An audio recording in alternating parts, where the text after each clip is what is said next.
Dorëheqjen të cilën po ja kërkojmë prej më shumë se 20 ditësh protestuesit në sheshe, Edi Rama nuk ka ndërmend ta bëjë realitet. I prerë nga mbledhja grupit parlamentar socialista i theksoi se nuk sheh asnjë arsye që të diskutohet një skenar i tillë.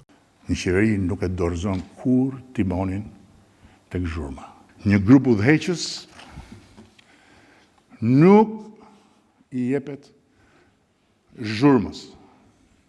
Dhe sa më shumë zhurma zmadhohet, aq më shumë një grup udhëheqës forcon identitetin e vet duke bashkuar të gjithë në emër të destinacionit. Nuk ndërtohet një shtet si ai që ne po ndërtojmë dhe nuk çohet deri në fund një mision historik si ky që na ra ne ta mbartim për ta bërë Shqipërinë vend antar të Bashkimit Evropian.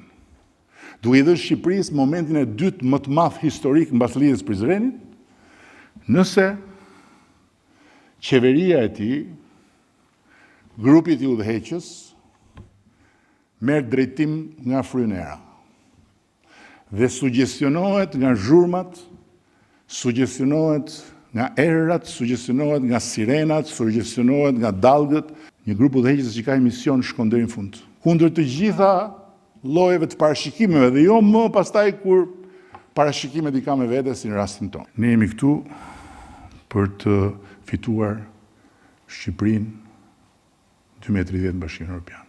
Prandaj Shqipëria është e gjitha sot në duart tona, jo në këmbët e atyre që bëjnë xhiro. Nuk është një hashtag Shqipëria.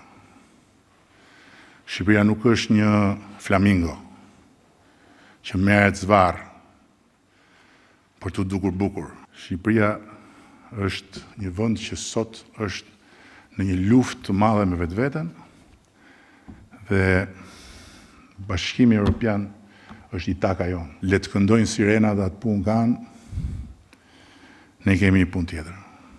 Unë bashkë me ju. Ne kemi detyrë ta çojmë Shqipërinë tek ai breg me çdo kusht. Kjo është rruga më e vështirë dhe pse është rruga më e vështirë? Është rruga ime, e juaja, e jona, e Partisë Socialiste të Shqipërisë. Kritikat nuk i kurseua as për zërat brenda partisë, ndërsa foli për objektivin e integrimit evropian të vendit. Rama tha se brenda familjes politike ka individ që flasin për një Shqipëri të re dhe që vënë në diskutim narrativën për procesin e integrimit. Është edhe një thirrje për një marrëveshje të re, për një Shqipëri të re. Dhe kam parë që ka edhe shpirtrat humbur këtu që në familjen tonë politike që duan një Shqipëri të re. Fair enough. Mezi pres që të na sjellin draftin e Shqipërisë së re, të shkruar. Dhe patjetër jemi gati të bëjmë një marrëveshje të re për një Shqipëri të re. Po kam frikë se drafti nuk do vi kurrë.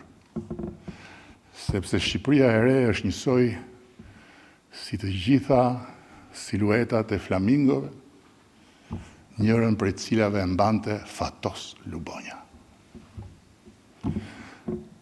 Fatos i poshtë, flamingo lartë edhe Shqipëria e re.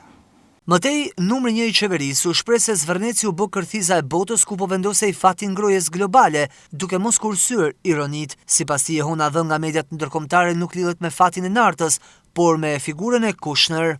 Dashurit e mi çdo epokë prodhon një figurë të saj karakteristike. Unë nuk dua të bëj këtu asgjë përveç të përcjell disa nga ato që kam mësuar. Dhe nuk duhet që askush ta marrë më të madhe çfarë po them. Po nëse shekulli i 19 prodhoi proletariatin industrial, shekulli 20 prodhoi shoqërinë e mass medias, shekulli 21 po prodhon proletariatin e algoritmit. Një klasë e re që nuk e bashkon puna, e bashkon vëmendja. Nuk e bashkon fabrika, e bashkon ekrani i celularit. Nuk e bashkon prodhimi, e bashkon shija e konsumimit vetes dhe të jetës në ekran. Dhe mbi të gjitha e bashkon një iluzion shumë i madh, që sa më shumë të dukesh, aq më autoritet ke.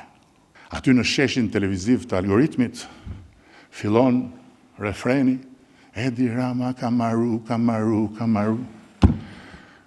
Mi po puna është që ikën mbrëmja dhe vjen mëngjesi.